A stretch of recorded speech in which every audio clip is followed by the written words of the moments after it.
आओ मेरे प्यारे बच्चों, ਆਪਾਂ ਵੈਲਕਮ ਲਾਈਫ ਦਾ 9th ਲੈਸਨ ਸਟਾਰਟ ਕਰਨ ਜਾ ਰਹੇ ਹਾਂ ਜਿਹਦਾ ਨਾਮ ਹੈ ਸੈਲਫ ਐਕਸਪ੍ਰੈਸ਼ਨ। ਹੁਣ ਤੁਸੀਂ ਐਕਸਪ੍ਰੈਸ ਕਰਨਾ ਹੈ, ਤੁਸੀਂ ਦੱਸਣਾ ਹੈ। A part, let us tell the name। आओ ਨਾਮ ਦਸੀਏ।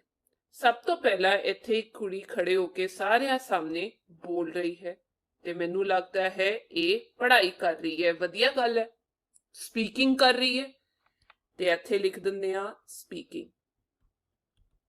ਦੂਜਾ, ਇਹ ਬੱਚੇ ਨੇ ਹੱਥ ਖੜਾ ਕੀਤਾ ਹੋਇਆ, ਠੀਕ ਹੈ, ਰੇਜ਼ਿੰਗ ਹੈਂਡ ਕਿ ਮੈਂ ਆਨਸਰ ਦਵਾਂਗਾ। ਇਹ ਬਹੁਤ ਵਧੀਆ ਗੱਲ ਹੈ। ਇੰਜ ਨਹੀਂ ਬੋਲਣਾ ਚਾਹੀਦਾ ਜਵਾਬ। ਜਦ ਟੀਚਰ ਪੁੱਛੇ ਤਾਂ ਸਾਨੂੰ ਆਪਣੇ ਹੈਂਡਸ ਰੇਜ਼ ਕਰ ਦੇਣੇ ਚਾਹੀਦੇ ਆ ਵੀ ਮੈਂ ਉੱਤਰ ਦਵਾਂਗਾ। ਫਿਰ ਇਹ ਕੁੜੀ ਆਪਣੇ ਵੱਡਿਆਂ ਦਾ ਆਦਰ ਕਰ ਰਹੀ ਹੈ, ਰਿਸਪੈਕਟ एल्डर्स, ਵੱਡਿਆਂ ਦਾ ਆਦਰ ਕਰਨਾ। ਇਹ ਬੱਚਾ ਸਾਰਿਆਂ ਸਾਹਮਣੇ ਕਿਤਾਬ ਪੜ੍ਹ ਕੇ ਰੀਡਿੰਗ ਕਰ ਰਿਹਾ, ਠੀਕ ਹੈ।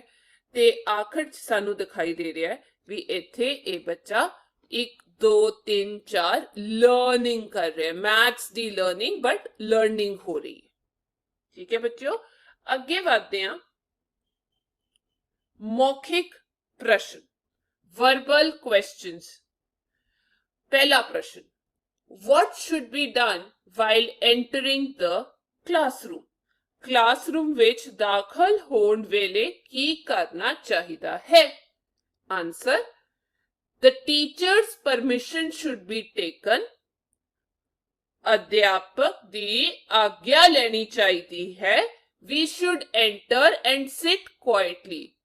सानू अंदर दाखल होके चुपचाप बैठ जाना चाहिए, ना कि शोर करते हुए एक दूजे नू मोढे मारते हुए गल्लां करनियां चाहिए। अगला प्रश्न, on being asked your father's name how should you respond? तुहाडे पिता दे नाम पूछे जाण ते तुहानू किवें जवाब देना चाहिदा है? The name should be told by using a prefix। नाम तो पहला जेड़ी चीज आंदी है ओनू कहीदा है prefix, showing respect like Shri और मिस्टर। नाम दे विच एक प्रीफिक्स यूज करना चाहिदा है जिस नाल सत्कार दी भावना, सत्कार दर्शाया जा सकता है। हुण ओह प्रीफिक्स की हुंदा है? जिवें तुसी यूज कर लो श्री, आपा पंजाबी च की लिखदे आ, इदां करके ना श्री लिखदे आ, श्री लिख लो या मिस्टर लिख लो। You should tell the full name directly. तुहानू पूरा नाम सीधा दसना चाहिदा, जिवें श्री राम, श्री मनोहर, श्री मोहन, जो भी नाम है पिता दा तुहाडे, पहला श्री या फिर पंजाबी च श्री। इदां अंग्रेजी च जे आपां श्री लिखना है तो या तो तुसी श्री लिखो या फिर जे श्री नहीं लिखना तो तुसी मिस्टर लिख दो, ठीक है बच्चों। अगला प्रश्न की है, अगले प्रश्न पूछा जा रहा है, if you remember poetic lines then what should you do when asked by the teacher? इत्थे पूछा जा रहा है तुहानू कविता दियां सतरां याद हन, अध्यापक तुहानू पुछण तां तुहानू की करना चाहिए जे तुहानू पोएम याद है? Answer, you should keep sitting quietly. जे तुहानू पता है तुहानू चुप करके बैठना चाहिए है। You should recite the poem with a smile. तुहानू मुस्कुरा के कविता सुनानी चाहिए है। चुपचाप बैठना चाहिए है, हैंड रेज करना चाहिए है, फिर मुस्कुरा के कविता सुनानी चाहिए है। Note, the teacher will motivate the children to answer all these questions and guide them whenever needed. अध्यापक बच्चों नू इन्हां सारे प्रश्नां दे उत्तर देण लई प्रेरित करनगे अते जदों महसूस होवेगी उन्हां नू इस चीज की जरूरत होएगी तां उन्हां बारे गलबात भी करनगे ते उन्हां नू गाइड भी करेंगे, दसणगे भी। Then the children will perform this activity by themselves। उस तो बाद बच्चे इस क्रिया नू, इस एक्टिविटी नू अपने आप विच करेंगे। ਅੱਗੇ for the teacher, ਅਧਿਆਪਕ ਲਈ। ਅਧਿਆਪਕ, the teacher will give a brief information about himself या herself to the children।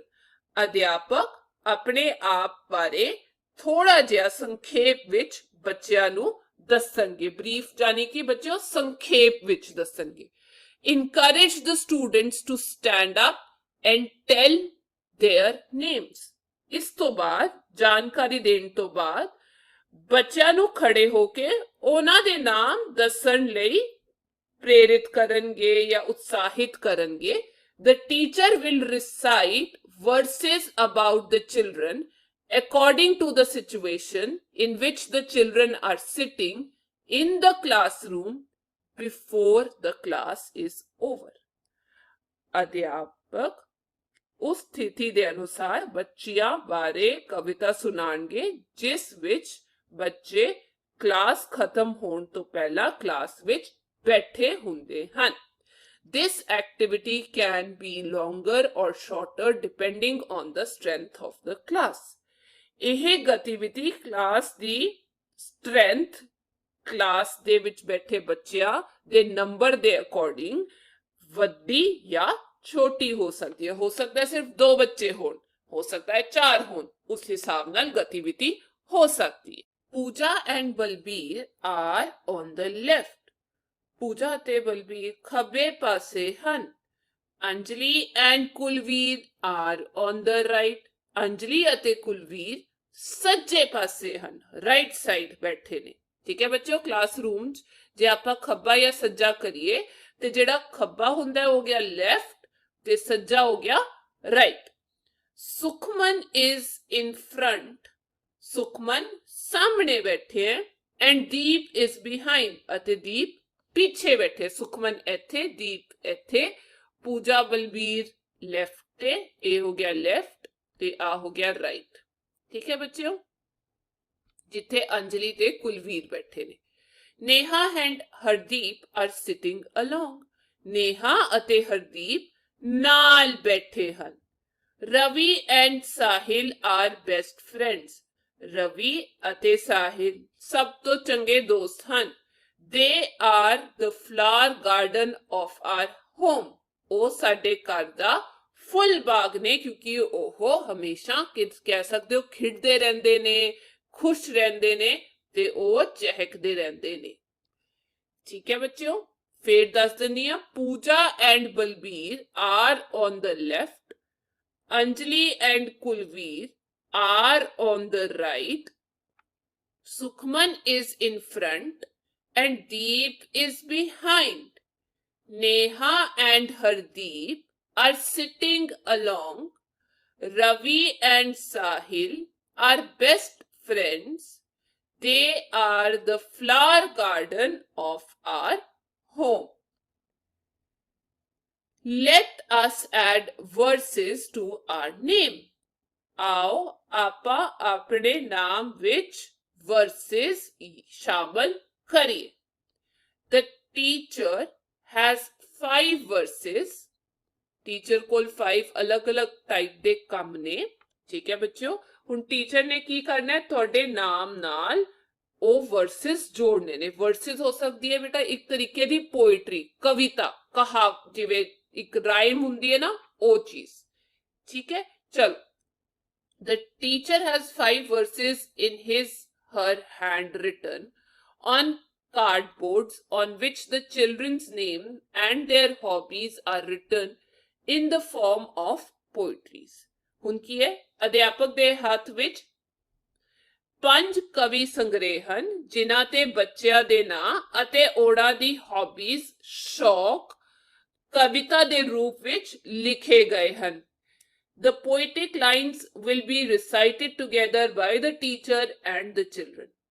ਅਧਿਆਪਕ ਅਤੇ ਬੱਚੇ ਇਕੱਠੇ ਹੋ ਕੇ ਇਹ ਕਵੀ ਭਗਤੀ ਜਿਹੜੀ ਹੈ ਮਿਲ ਕੇ ਸੁਣਾਣਗੇ। ਸ਼ੁਰੂ ਕਰਦੇ ਹਾਂ। My name is Harpal। I am fond of playing football। ਮੇਰਾ ਨਾਮ ਹਰਪਾਲ ਹੈ, ਮੈਂ ਫੁੱਟਬਾਲ ਖੇਡਣ ਦਾ शौकीन हाँ, fond यानी कि शौकीन। Sir, my name is Puneet. I am fond of singing and dancing. Sir ਮੇਰਾ ਨਾਮ ਪੁਨੀਤ ਹੈ, ਮੈਂ ਗਾਉਣ ਅਤੇ ਨੱਚਣ ਦਾ ਸ਼ੌਕੀਨ ਹਾਂ। My name is Ruchi Anand. I am fond of watching cartoons. ਮੇਰਾ ਨਾਮ ਰੁਚੀ ਆਨੰਦ ਹੈ, ਮੈਂ ਕਾਰਟੂਨ ਦੇਖਣ ਦੀ ਸ਼ੌਕੀਨ ਹਾਂ। My name is Raj Kishore. I am fond of drawing peacock on the copy. ਮੇਰਾ ਨਾਮ ਰਾਜ ਕਿਸ਼ੋਰ ਹੈ, ਮੈਨੂੰ ਕਾਪੀ ਤੇ ਮੋਰ ਬਣਾਉਣਾ ਬਹੁਤ ਪਸੰਦ ਜਾਂ ਵਧੀਆ ਲੱਗਦਾ ਹੈ। My name is Khalid Gulzar ਜਾਂ Khalid Gulzar. I am fond of reading books. ਮੇਰਾ ਨਾਮ ਖਾਲਿਦ ਗੁਲਜ਼ਾਰ ਹੈ, ਮੈਨੂੰ ਕਿਤਾਬਾਂ ਪੜ੍ਹਨ ਦਾ ਸ਼ੌਕ ਹੈ। The teacher will recite the poem verbally and ask the children about their hobbies and interest. ਅਧਿਆਪਕ ਜ਼ੁਬਾਨੀ ਕਵਿਤਾ ਨੂੰ ਸੁਣਾਉਣਗੇ ਅਤੇ ਬੱਚਿਆਂ ਨੂੰ ਉਹਨਾਂ ਦੇ ਸ਼ੌਂਕ ਬਾਰੇ ਪੁੱਛਣਗੇ। ਜਿਵੇਂ What is your name? ਤੁਹਾਡਾ ਨਾਮ ਕੀ ਹੈ?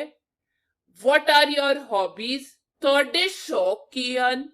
All children will participate यानी कि ਸਾਰੇ ਬੱਚੇ ਜਿਹੜੇ ਨੇ ਉਹ ਹਿੱਸਾ ਲੈਣਗੇ ਇਹਦੇ ਵਿੱਚ। ਹੁਣ ਆਪਾਂ ਨੂੰ ਮੈਚ ਕਰਨਾ ਹੈ, ਚਲੋ ਮੈਚ ਕਰਕੇ ਦੇਖਦੇ ਆ। ਇੱਥੇ ਲਿਖਿਆ ਹੈ ਹਰਪਾਲ ਪਹਿਲੇ ਨੰਬਰ ਤੇ, ਦੂਜੇ ਨੰਬਰ ਤੇ ਪੁਨੀਤ, ਤੀਜੇ ਤੇ ਰੁਚੀ ਆਨੰਦ, ਚੌਥੇ ਤੇ ਖਾਲਿਦ ਗੁਲਜ਼ਾਰ ਐਂਡ ਪੰਜਵੇਂ ਤੇ ਰਾਜ ਕਿਸ਼ੋਰ। ਆਓ ਦੇਖਦੇ ਆ ਆਪਾਂ ਮੈਚ ਕਰਨਾ ਹੈ। ਹੁਣ ਨੰਬਰ ਲਿਖਾਂਗੇ। ਹਰਪਾਲ ਨੂੰ ਕੀ ਕਰਨਾ ਪਸੰਦ ਹੈ ਦੇਖਦੇ ਹਾਂ। ਹਰਪਾਲ ਨੂੰ ਪਸੰਦ ਹੈ ਫੁੱਟਬਾਲ ਖੇਡਣਾ, ਠੀਕ ਹੈ, ਪਲੇਇੰਗ ਫੁੱਟਬਾਲ। ਹਰਪਾਲ ਹੋ ਰਿਹਾ ਫੁੱਟਬਾਲ ਆ ਰਹੀ, ਪਹਿਲਾ ਨੰਬਰ। ਪੁਨੀਤ ਨੂੰ ਕੀ ਪਸੰਦ ਹੈ? ਆਪਾਂ ਦੇਖਦੇ ਹਾਂ। ਪੁਨੀਤ ਨੂੰ ਪਸੰਦ ਹੈ ਸਿੰਗਿੰਗ ਐਂਡ ਡਾਂਸਿੰਗ, ਗਾਣਾ ਤੇ ਨੱਚਣਾ।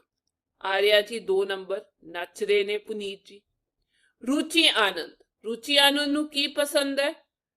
ਵਾਚਿੰਗ ਕਾਰਟੂਨਸ, ਉਹਨਾਂ ਨੂੰ ਕਾਰਟੂਨ ਦੇਖਣਾ ਬਹੁਤ ਪਸੰਦ ਹੈ। ਹੁਣ ਇੱਥੇ ਕਾਰਟੂਨ ਦੇਖਦੇ ਆ, ਕਿੱਥੇ ਹੈਗਾ? ਆ ਰਹੇ 3 ਨੰਬਰ। ਰੁਚੀ ਆਨੰਦ ਅੱਗੇ ਵੀ 3, ਇੱਥੇ ਵੀ 3। ਖਾਲਿਦ ਗੁਲਜ਼ਾਰ ਨੂੰ ਕੀ ਪਸੰਦ ਹੈ? ਫੌਂਡ ਆਫ ਰੀਡਿੰਗ ਬੁੱਕਸ, ਉਹਨਾਂ ਨੂੰ ਕਿਤਾਬਾਂ ਪੜ੍ਹਨਾ ਪਸੰਦ ਹੈ। ਤੇ ਆ ਰਹੇ ਜੀ ਚੌਥੇ ਨੰਬਰ ਤੇ ਖਾਲਿਦ ਗੁਲਜ਼ਾਰ। ਰਾਜ ਕਿਸ਼ੋਰ ਇੱਕ ਹੀ ਰਹਿ ਗਿਆ, ਉਹਨਾਂ ਨੂੰ ਮੋਰ ਬਣਾਉਣਾ ਪਸੰਦ ਸੀ। ਠੀਕ ਹੈ ਬੱਚਿਓ, ਲੈਣਾ ਮਾਰ ਕੇ ਕਦੇ ਵੀ ਮੈਚਿੰਗ ਨਹੀਂ ਕਰਨੀ ਚਾਹੀਦੀ, ਹਮੇਸ਼ਾ ਨੰਬਰ ਲਿਖਣੇ ਚਾਹੀਦੇ। ਆਓ ਅੱਗੇ ਵਧੀਏ। ਆਉਟਪੁੱਟ यानी कि ਇਹਦਾ ਰਿਜ਼ਲਟ ਕੀ ਹੋਏਗਾ? The child will develop a self of confidence. ਬੱਚੇ ਵਿੱਚ ਆਤਮ ਵਿਸ਼ਵਾਸ ਦੀ ਭਾਵਨਾ ਪੈਦਾ ਹੋ ਸਕਦੀ ਹੈ ਤੇ ਪੈਦਾ ਹੋਏਗੀ ਵੀ, ਇਹ ਸਭ ਜਾਣ ਕੇ। It will enhance their reading skill ਜਾਂ ability. ਇਹ ਉਹਨਾਂ ਦੇ ਪੜ੍ਹਨ ਦੀ ਮਦਦ ਕਰੇਗਾ ਜਾਂ ਫਿਰ ਯੋਗਦਾਨ ਪ੍ਰਦਾਨ ਕਰੇਗਾ। It will bring out their hidden talent. ਇਹ ਉਹਨਾਂ ਦੇ ਛੁਪੇ ਹੋਏ ਜਿਹੜੇ ਟੈਲੈਂਟ ਨੇ ਜਾਂ ਫਿਰ ਪ੍ਰਤਿਭਾ ਹੈ, ਉਹਨਾਂ ਨੂੰ ਸਾਹਮਣੇ ਲਿਆਏਗਾ। ਠੀਕ ਹੈ ਬੱਚਿਓ, ਤੇ ਸਾਨੂੰ ਆਪਣੇ ਬਾਰੇ ਗੱਲ ਕਰਨੀ ਚਾਹੀਦੀ ਹੈ। ਚਲੋ ਹੁਣ ਆਪਾਂ ਕੁਝ ਹੋਰ ਚੰਗੀਆਂ ਗੱਲਾਂ ਸਿੱਖਦੇ ਆ ਜਿਹੜੀਆਂ ਸਾਨੂੰ ਆਮ ਜ਼ਿੰਦਗੀ ਵਿੱਚ ਫੋਲੋ ਕਰਨੀਆਂ ਚਾਹੀਦੀਆਂ ਨੇ। ਫੋਲੋ ਟ੍ਰੈਫਿਕ ਸਿਗਨਲਸ यानी कि ट्रैफिक सिग्नल ਦਾ ਪਾਲਣ ਕਰੋ। ਰੈਡ ਲਾਈਟ ਸੇ ਸਟਾਪ, ਰੈਡ ਲਾਈਟ ਕਹਿੰਦੀ ਹੈ ਰੁਕੋ। Yellow light says look, yellow light कहती है देखो। ग्रीन लाइट सेज गो, ग्रीन लाइट कहती है जाओ, हुन निकलो। Do not play on the road यानी कि सड़क ते कदे भी ना खेडो, कोई खेड ना करो। Always keep to your left, हमेशा अपने खब्बे पासे रहो। ਬ੍ਰਸ਼ ਯੋਰ ਟੀਥ ਡੇਲੀ, ਆਪਣੇ ਦੰਦਾਂ ਨੂੰ ਹਰ ਰੋਜ਼ ਬ੍ਰਸ਼ ਕਰੋ। Always wash your hands before meal, ਖਾਣੇ ਤੋਂ ਪਹਿਲਾਂ ਆਪਣੇ ਹੱਥ ਹਮੇਸ਼ਾ ਧੋ। Each one plant one, ਹਰ ਕੋਈ ਇੱਕ ਪੌਦਾ ਜ਼ਰੂਰ ਲਗਾਏ so that ਸਾਨੂੰ ਤਾਜ਼ਾ ਹਵਾ ਮਿਲਦੀ ਰਹੇ, ਕਿਉਂਕਿ ਅੱਜਕੱਲ ਪ੍ਰਦੂਸ਼ਣ ਵੀ ਵੱਧਦਾ ਜਾ ਰਿਹਾ ਹੈ ਤੇ ਸਾਨੂੰ ਧਿਆਨ ਰੱਖਣਾ ਚਾਹੀਦਾ ਹੈ ਵੀ ਸਾਨੂੰ ਤਾਜ਼ੀ ਹਵਾ ਮਿਲੇ, ਜਿਸ ਕਰਕੇ ਸਾਨੂੰ ਇੱਕ ਪੌਦਾ ਤਾਂ ਲਾਣਾ ਹੀ ਲਾਣਾ ਚਾਹੀਦਾ ਹੈ ਹਰ ਇਨਸਾਨ ਨੂੰ। ਲੈਟਸ ਸੇਵ ਵਾਟਰ, ਜਾਨੀ ਕਿ ਪਾਣੀ ਬਚਾਓ। ਜਦ ਕੋਈ ਵੀ ਨਲਕਾ ਚੱਲ ਰਿਹਾ ਹੁੰਦਾ ਉਹਨੂੰ ਬੰਦ ਕਰ ਦੇਣਾ ਚਾਹੀਦਾ ਹੈ। ਇਹ ਨਹੀਂ ਸੋਚਣਾ ਚਾਹੀਦਾ ਉਹ ਗੁਆਂਢੀ ਦਾ ਹੈ ਜਾਂ ਸਕੂਲ ਦਾ ਹੈ। ਪਾਣੀ ਜੇ ਬਰਬਾਦ ਹੋਏਗਾ ਉਸ ਨਾਲ ਸਾਰਿਆਂ ਦਾ ਇਕੱਠੇ ਨੁਕਸਾਨ ਹੋਏਗਾ। ਡੋਂਟ ਲਿਟਰ, ਯੂਜ਼ ਡਸਟਬਿਨ, ਕੂੜਾ ਇੱਥੇ ਉੱਥੇ ਨਾ ਸਿੱਟੋ ਬਲਕਿ ਡਸਟਬਿਨ ਕੂੜੇਦਾਨ ਦੀ ਵਰਤੋਂ ਕਰੋ। ਠੀਕ ਹੈ ਬੱਚਿਓ, ਤਦ ਤੱਕ ਆਪਣਾ ਧਿਆਨ ਰੱਖੋ, ਆਪਾਂ ਫੇਰ ਮਿਲਾਂਗੇ।